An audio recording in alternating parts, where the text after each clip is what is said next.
All right, you guys, we got the sunlight out. It's time to do a bike check on this beautiful 2022 Trek Slash 9.7. The 2022 Trek Slash 9.7 in that beautiful carbon blue frame, carbon stays. Let's go ahead and get one closer look at that carbon blue. Man, that just pops with that silver Trek logo. One of the things that made me fall in love with this bike was definitely the color of that frame.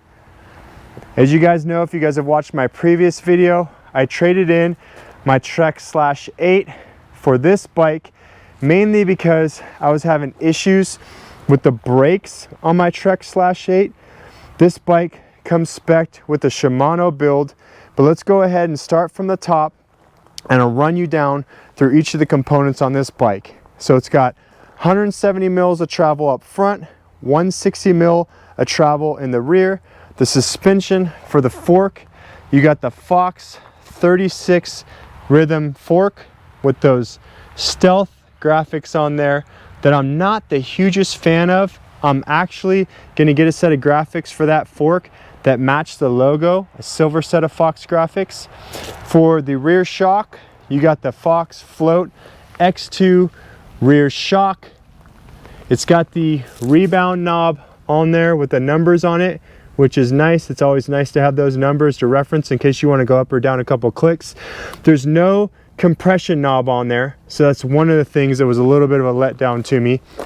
It does have on the other side over here an open close switch for the firming it up for the climb, or firm switch I guess for climbing right there. In this frame, let's go ahead, go over and show you one of the key features that you guys are probably familiar with by now looking at Trek frames, is this in-frame storage. You can see how easy that is.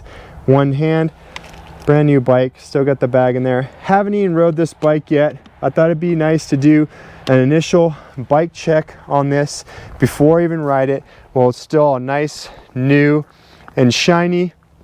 Moving on from the suspension, we'll just go ahead and kind of start at the front of the bike and work our way back to the back. For the tire set on this bike, you got the XR5 tires, team issue, size 2.5.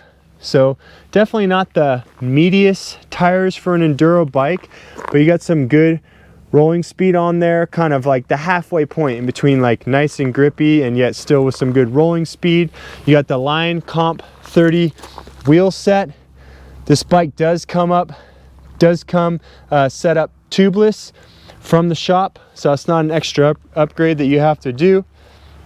For the brakes on this thing, it's got the Shimano brakes. These are the newer upgrade brakes. You could call these the Shimano Deore brakes. They're OEM, so it's not going to have the Deore on there, but definitely a step below like the SLX or the XT for sure. However, it still does have the I-SPEC EV, so you can clean up the cockpit right there.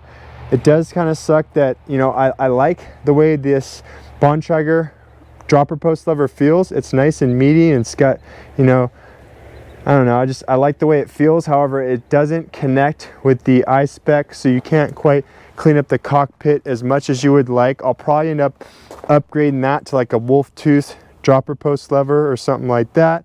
You got these Bontrager Pro grips on here. I like the bar ends. I even like the way the grips feel, not too bad. However, they're just not quite thick enough, so I'll probably end up changing out those grips as well. One of the little touches on this bike is that it's got the Elite, let me try and get that in the sun so you can see it. I don't know if you can see the lettering right there where it says Elite stem on it. On my Trek Slash 8, it just had the Line Comp stem, and the stem just didn't quite look as nice as this Elite stem. On my Trek Slash 8, that was something I was going to upgrade. This stem, I don't know, let me know what you guys think in the comments below. I think I'm just going to keep it. I kind of like the way that stem looks for at least now. It's got the standard Bontrager Line 35 alloy bars. The Neat Freak internal cable routing keeps everything super clean coming down in through the frame. It's got the upgraded knock block 2.0. So let me go ahead and show you guys that, how much you get on the range right there. I mean, it's as much as I need for a turning radius. I've taken, when I was riding my Trek/8, I took it up some nasty climbs with switchbacks and down around sharp corners. Never had any issues. I don't throw any bar spins except tail whips. I'm not Brandon Semenuk here, so I really don't need the bars to be able to spin all the way around. I'll probably just keep that. One thing I do plan on upgrading is these spacers right here, these black spacers. I thought it may be cool to get some like chrome or silver spacers. I'm gonna have like the chrome graphics there. I got the chrome Trek logo there, have the chrome headset spacers there, and that would just be kind of like a cool touch to it, throw a little bit my own flair on it. Moving back on the frame, we already talked about the rear shock. Let me just talk real quick about my concerns about the suspension. So on my Trek/8, it had the RockShox Super Deluxe rear shock, and it had the RockShox Lyric fork up front. Same amount of travel, same geometry obviously. However, I really like the suspension on that Trek/8, so it'll be interesting to see how this Fox suspension performs in comparison to that RockShox, with the Lyric being, you know, a fork that people have always loved, and that RockShox Super Deluxe Ultimate that I was really liking. So we'll see how this Fox Float X compares to that. That'll be interesting. Moving up to the dropper post right here, you can see I do need a bit more travel on the dropper post. This size large comes with a 170 mil travel dropper, stock Arvada Bontrager saddle, nothing special there. So I'll probably end up upgrading this dropper post in the future to get a little bit more travel. Moving on to the drivetrain. So starting up at the bars just real quick, is that SLX shifter, which moves you back to the SLX cassette. I've never ran Shimano drivetrain before. I've always had SRAM, so that'd be interesting. One of the things I thought was kind of cool, I didn't know this bike came with the XT Derailure, so that's a little bit of an upgrade, I guess. I thought it was all SLX the whole way. It's got the SLX cranks, which if you look on the website, it actually says it has a Deore crank, and this is a SLX, so that's a little bit of an upgrade. And actually, like out here in the sun, looks like a little bit of a blue tint to it, which looks really cool with the blue carbon on that frame. The only complaint I have about this drivetrain is that that's a 30 tooth chain ring right there, and I really feel like it could be up to a 32 tooth. For the pedals, I have these Dagga pedals that I just pulled off my Trek/8 when I traded it in. Oh yeah, real quick, I do plan on getting frame protection for this. My Trek/8 already had the frame protection on it, and they're going to go ahead and do the ride wrap on this as well. Oh, I just now noticed that. So it's got this chainstay protector right here, and it's also on the inside. I'm not sure if you can see that on the inside. It's got a nice seat stay protector right there on the inside, so that's kind of cool. Moving on to the back, it's got the XR5 team issue tire in the back as well. That's 2.5 inches, which I kind of used to like to run my rear tire at a 2.4, just a little bit narrower than the front.